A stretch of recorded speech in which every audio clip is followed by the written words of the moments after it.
That's a long story. Across the city, the tents stretch everywhere. From Hollywood to Venice Beach, scenes from what could be a disaster movie. Now, a seemingly permanent fixture on the streets of Los Angeles. If you're not shocked by what you see, then Lake Oroville hitting an all-time low. The power plant there shutting down for the first time in its history. The Hyatt power plant was taken offline this afternoon. Lake Oroville falling below 642 feet.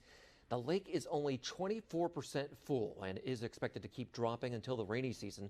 The Hyatt plant is the fourth largest hydroelectric energy producer in California, serving up to 800,000 homes. Booming up to 5.4%. And if we look at ex-food and energy year over year, up 4. Get to our wildfire coverage this morning. There are several major ones burning right now that we need to share with you. Yeah, that's right, Walt. Let's start with the Caldor. CBS News projects Governor Gavin Newsom has survived an attempt to recall him from office. So far, more than 63% of voters say they want him to stay on as governor. Variant COVID cases rising. The state is requiring all of its 2.2 million health care and long-term care workers to be fully vaccinated by the end of September. That's not sitting well with healthcare workers outside Mercy Medical Center in Redding tonight. KRCR News Channel 7's Alexandria Williams is live at a protest going on there right now. Alexandria. Governor Newsom said that healthcare workers had the option to either be fully vaccinated or they could do a COVID test at least once a week. But now with this new order, there are only exemptions for religious and medical reasons. And as you can see here, there is a very large crowd. They've been here for the last 30 minutes. Everyone is chanting and saying that they are fighting for their constitutional rights. And now for the new order, they're saying all healthcare workers need to be fully vaccinated by the end of September.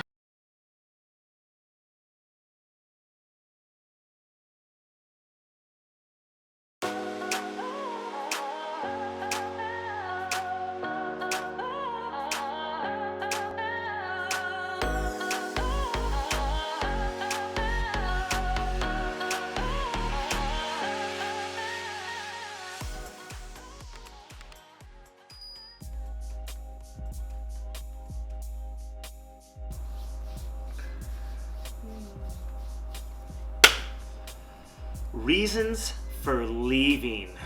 We got a couple reasons. Couple reasons why we are leaving California. Wanted to make this video, wanted to make good on our promise. So this is our top reasons for leaving California. Not necessarily in any order per se, but definitely all valid and all have a lot of weight to them. I think one of the big reasons is the fires. We had, I'd say over the past 5 years, we've had how many summers? Stopped counting. I just expect them every year at this point. Yeah, I think we've had one good summer in the last 5 years. 2017 we had the Carr Fire. 2018 was the Paradise Fire. 2019 didn't feel too bad. 2020 we were indoors anyway because of COVID, and we weren't here because we were on vacation. But this year's been really bad. There's been Redding is kind of at the top of a plains area, and there's mountains on 3 sides of us. So everything, storm systems, smoke, it blows up here and then it just kind of settles. And this year felt extremely bad. I feel like this is the worst year that we've had since I've been here. There's been days where it was snowing, ash, where the air quality was 400 plus for multiple days. I think we went 6 weeks with the air quality above 100.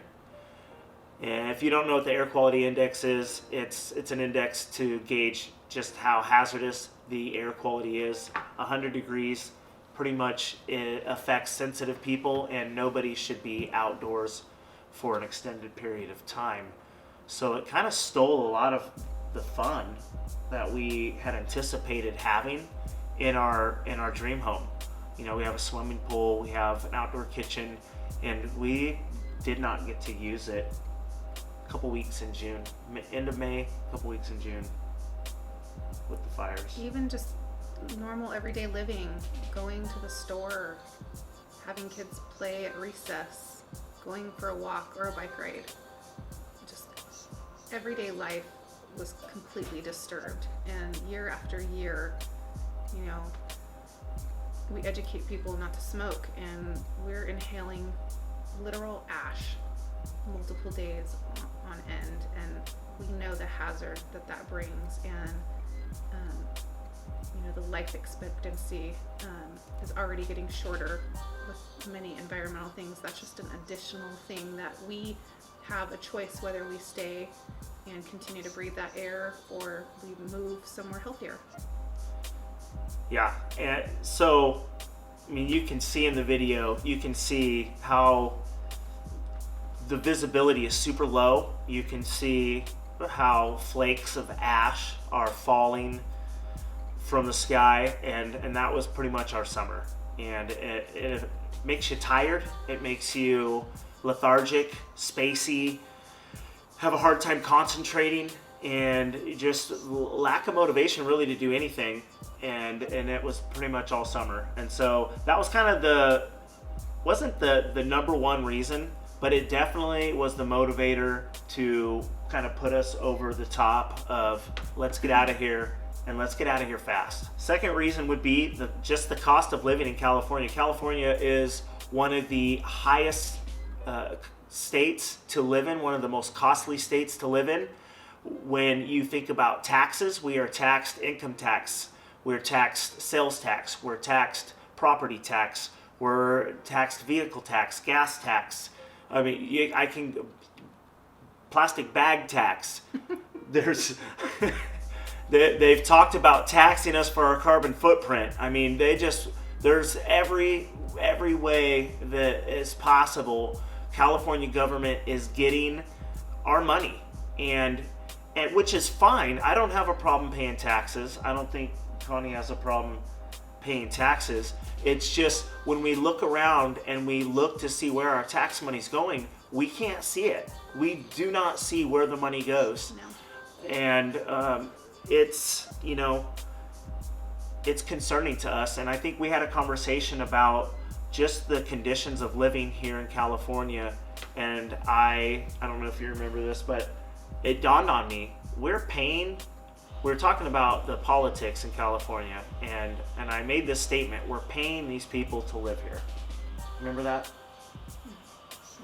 We were in the store parking lot, holiday. We are handing over our money to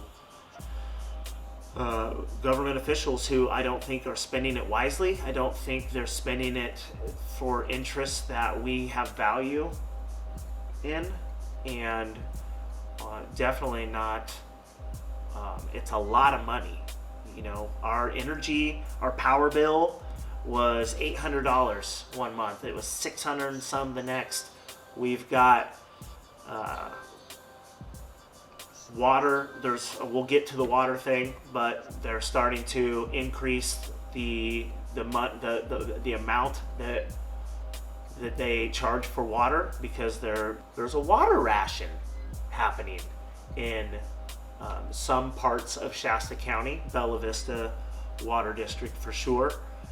And so when we think about just a lot of food is grown in California, but we still pay the highest price for it. We pay one of the highest prices in gas.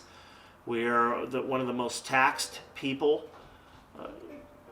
taxed states in the country, and the cost of living is high. I will say income levels are pretty high in California as well.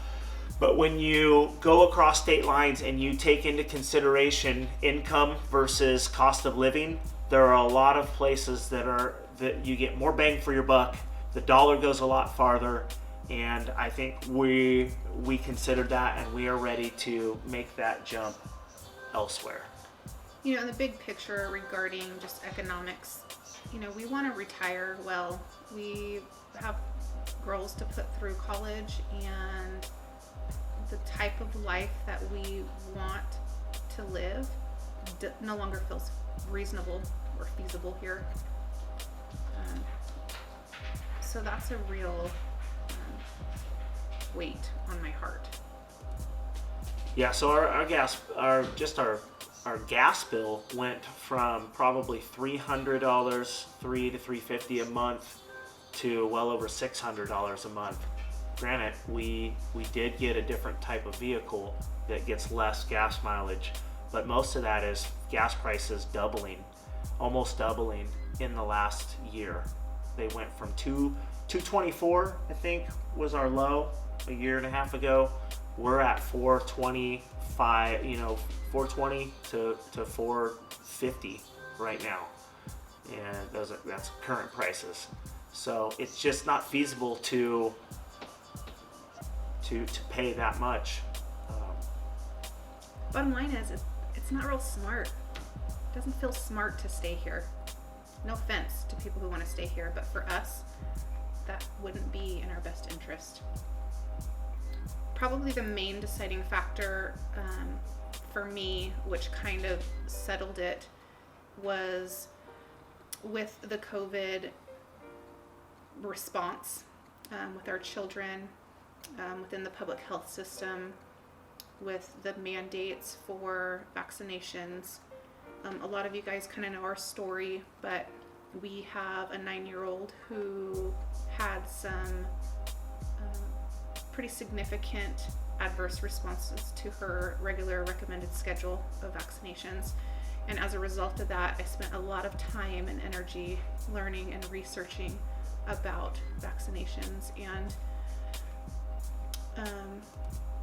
even though I'm a nurse and I have an ethical responsibility to weigh the pros and cons with this vaccination, being even a COVID nurse, I still believe that it is not in my best interest or my children's best interest, my family for that matter, to get this vaccination because of our history and because of the research that I've done. The government overreach in healthcare and eliminating our medical freedoms and bodily autonomy was the deal breaker for me. And it's not worth my child's health. And not having the support here to protect her. I've been an advocate in this game for a while, and I have no more fight left in me. And so I feel that we're called to partner with people who will help protect these rights and help bring change and to continue to educate the public for true informed consent. Yeah, and that kind of goes along with not just the next reason of not being accurately represented. We just had a recall election to recall the governor, Governor Newsom. I don't know how I feel about recalls, to be honest with you, but I knew before I voted that it wasn't going to matter. And that feeling, I can't really describe it to you unless you live in a state where you feel like the minority.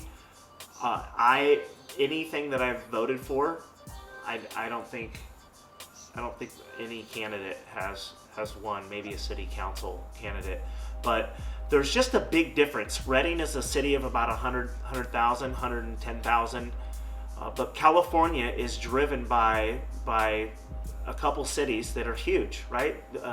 San Francisco, the Bay Area, millions of people. San Diego, millions of people. LA, the greater LA, millions of people. And their votes, they vote for what's in the best interest of their city, and which is fine. That's what everyone should do. But it's a lot different than how we see life up here.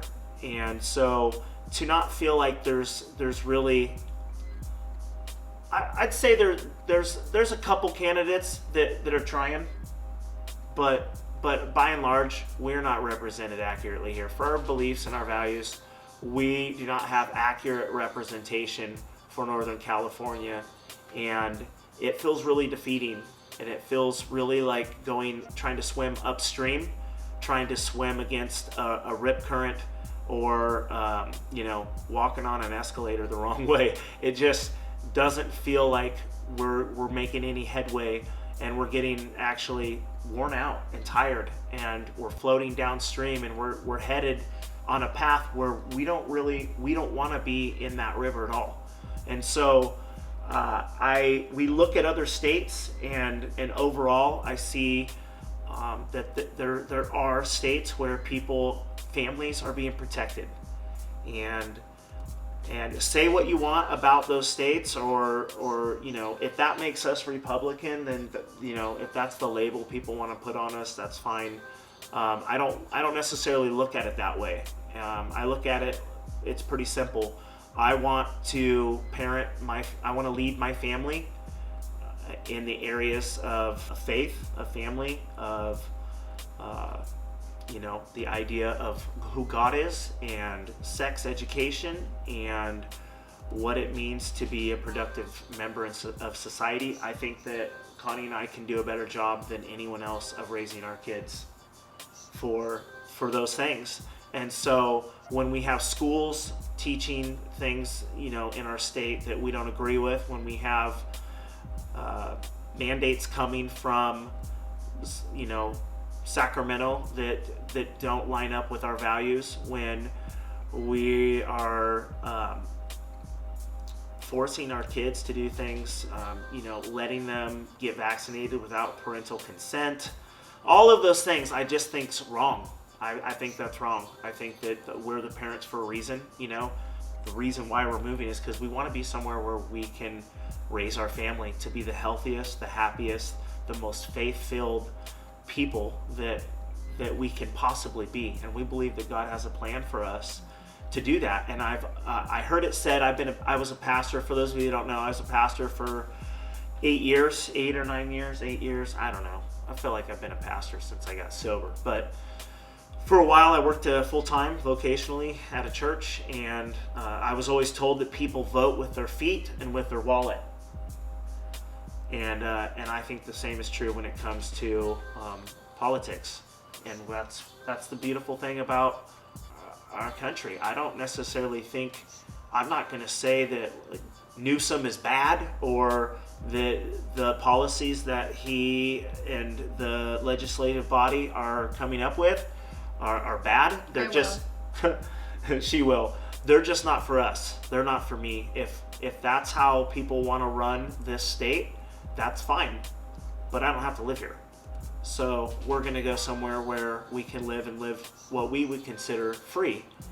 And so those are our top reasons for leaving. And we want to just invite you to come along, come on the From the Heart journey with us. We want to invite you into the process, to be a part of it.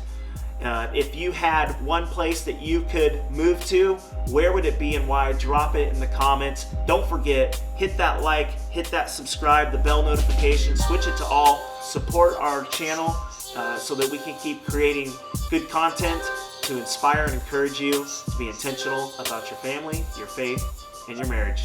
See you next time.